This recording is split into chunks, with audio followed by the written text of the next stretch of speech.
Alors Jean-Jacques Bagabo, quel est le sens qu'on accorde à cette journée du Génocoste, le 2 août?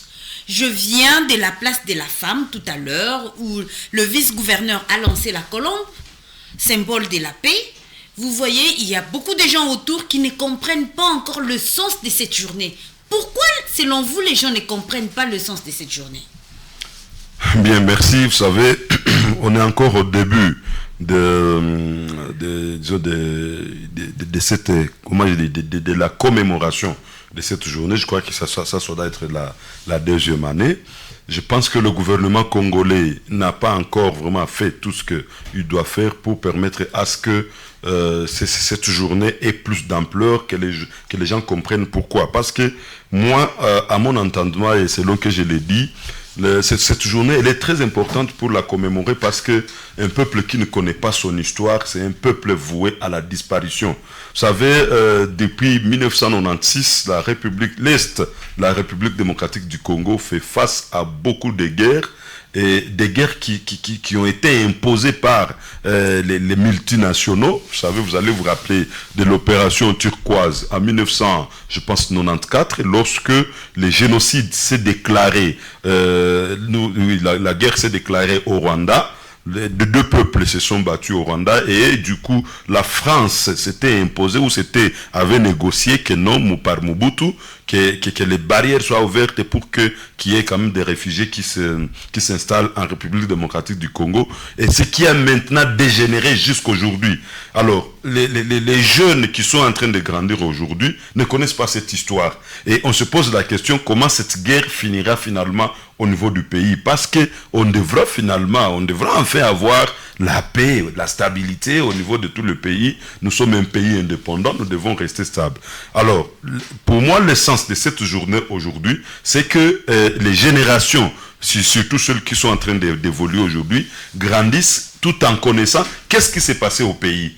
Parce qu'à un moment donné, on doit éviter d'entrer dans des jeux qu'on ne comprend pas. Aujourd'hui, il y a beaucoup de conventions, beaucoup de contrats, beaucoup de contrats entre nations, entre pays. Mais demain, on va risquer de venir imposer aux gens ce qu'ils ne connaissent pas. Voilà un peu. Donc, moi, je pense que la journée d'aujourd'hui, c'est une journée qui est vraiment très utile, mais qui n'a pas encore plus d'ampleur. Moi, j'aurais souhaité que le pays, la République démocratique du Congo, à travers son gouvernement, déclare une journée sans activité. Ça signifie quoi? Qu'il n'y ait pas de boutiques qui ouvrent, qu'il n'y ait pas de marchés qui ouvrent, qu'il n'y ait pas d'école, qu'il n'y ait pas...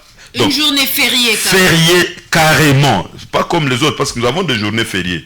Nous avons le 16 janvier, le 17 janvier. Cela n'empêche pas aux commerçants, par exemple, de vaquer à les activités. La journée fériée devrait prendre une autre forme, parce que nous pleurons les morts en République démocratique du Congo.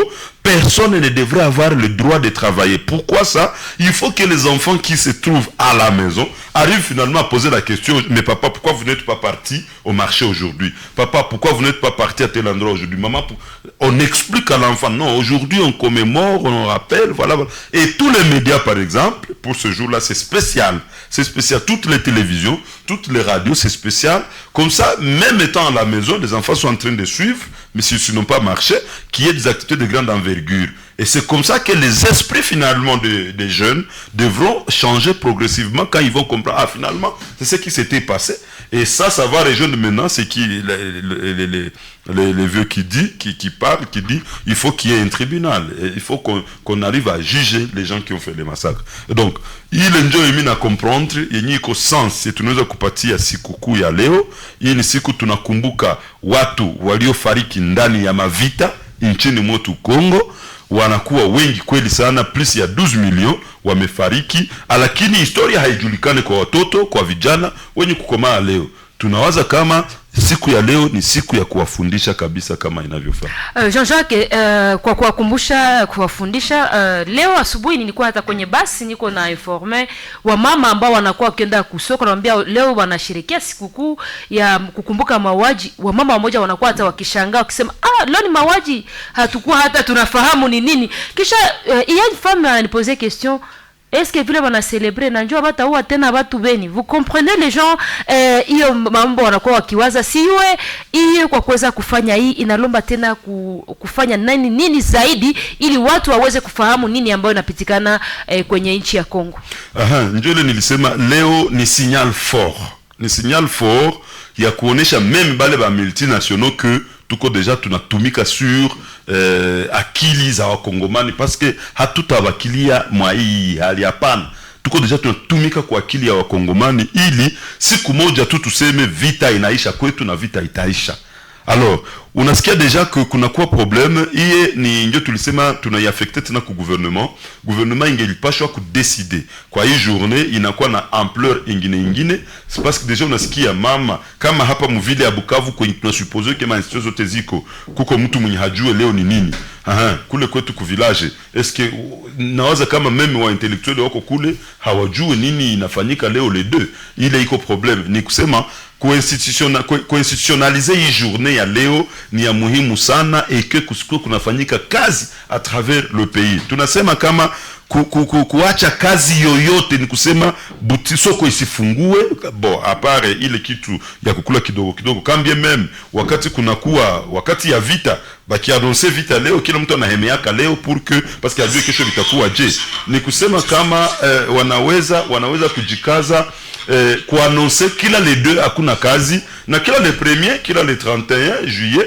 tunajua kama tutafuta chakula ya kukula les deux ça offert partout sauf ma hôpitaux sauf ma pharmacie zile zenye zinasaidia wenye kuwa wagonjwa lakini zingine makazi tu zinapaswa kufungwa kwa gisi tusikie ile inatumika ku conscience ya wakaaji ya wakongomani kwa gisi parce que kama leo kuna kuwa aussi resistance ya vita kuna kuwa wengi hawajui vinapitikana namna gani kuna kuwa wengi pourtant kama ungelikuwa unajua kama tunakuwa agressé mais kuko organisation fulani nawe peke kwenye uko nezi kuwa makini kwa kuangalia namna gani vita inakuwa ikipitikana na unaweza kudénoncer lorsque vous trouvez par exemple quelqu'un d'étranger et c'est un problème très sérieux. Donc mimi nawaza kama ile allure ya leo haiyakamata kama inavyofaa.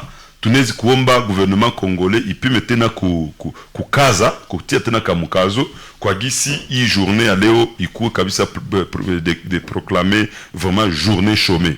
Na kama vile aliuliza eske hakutakuwa tena mauaji kule kwetu, na ndio ile tunasema wakati tunakomemore journée ya leo masabotage zinatoka kwa wale wenye wanatufanya vita. Utasikia leo tena ngambo ya Beni, ngambo ya kule Butembo waliua watu tena wangapi nini na nini, inakuwa sawa vile ni sabotage. Na kama hatuyafikia sisi wakongomani kukamata zamiri ya hayo yote inapitikana ndani ya nchi yetu, hiyo sabotage nayo haitaisha. C'est pourquoi la journée d'aujourd'hui vraiment elle est très importante. Nous pouvons l'encourager, mais connaissez un peu de réfléchir sur le format vraiment qu'elle devrait avoir plus prochainement. Kuna kwa auditeur anasema hivi, jambo mtangazaji, ni mzuri kukompatir na wandugu wetu waliofariki. Kwa nini sasa gouvernement national haikusema baende Nord Kivu wala Ituri au Sud Kivu basi nyo kwenye batu banakufa sana? Willy depuis Brasserie, auditeur nyo anaposer les questions. Kwa nini gouvernement haikuprefere kufanya moyo est ambao kuna kwa mawaji sana, anaprecise Nord Kivu, Ituri, kisha anasema basi na Bukavu? Kwa nini gouvernement haikufanya hivyo? Auditeur ifo asikie mzuri, inchi imechagua muji wa Kisangani kwa kuwa trouble za mingi zilianzia kule Kisangani. Watu walideside ane moment donné kutoka muinchi zao. Rwanda, Uganda walitoka kia gombana kublongo yetu hapa na wakafanya maafa mingi sana, mingi. Alors mimi nawaza kama hawawezi kukua ndani ya province mbili ya la fois. Ina revenir ku waongozi wa hii majimbo nao kuorganiser quelque chose de grande envergure, tout en se référant kwa gouvernement national ilifanya. Hapa tuko tunaongelea mambo ya mauaji, mambo ya vita. Hakuna hapa wa opposants, hakuna hapa watu wa pouvoir. Lorsque une âme meurt au niveau du pays, c'est tout le monde qui doit s'élever. Hakuna vya nini hapa. Tunaweza kusema gouvernement ilichagula muji wa Kisangani kule Chopo ili waweze kufanyia manifestation de grande envergure. Tutakumbusha kama hapa muongozi wa nchi alisema kama anakuwa mgonjwa, alienda Belgique kutunzwa kule, lakini gouvernement yenye kushimamiwa na Madame Judith Suminwa wote wanapatikana pale Kisangani. Nawaza peut-être kama mwaka kesho inaweza kukua Goma, ingine mwaka inaweza gouvernement central inaweza kukuya kama ni Goma, kama ni Bukavu, ainsi de suite. Mais tunawaza kama ba gouverneurs dans les provinces devraient s'organiser vraiment pour que il y ait des manifestations de grande envergure pour qu'on fasse entendre au monde entier que nous sommes fatigués. C'est ça au moins l'objectif principal. Merci Jean-Jacques. Tutakumbusha auditori ya kwamba hapa mjini Bukavu kuna kuwa seremoni ambazo ziliandaliwa na shirika za kiraia za kutoka sehemu mbalimbali ambao walianzia kwenye monima ya wanawake ambao wanasema monima de la femme inapatikana Nguba, pale kuna sema ku Triangle, pale kuna kuwa organisation banita Vokrim espace vert, pale ndio waliweza kuanzia manifestation na waliweza kuweka hata genre de fleurs kwa kuweza kukumbuka wandugu ambao walifariki. Pia kwa sasa wanapatikana kwenye college Alfajiri ambao kunapatikana seremoni mbalimbali, na kwa mwisho watakuwa wakienda kushite kwenye nafasi ya uhuru ambao seremoni inapitikana. Msikilizaji wangu, kama unakuwa na wewe karibu, unaweza kujiunga na hao ambao wanakuwa kwa pamoja kwa kuweza kulia watu ambao waliweza kufariki katika nchi ya Jamhuri ya Kidemokrasia ya Kongo. Merci beaucoup.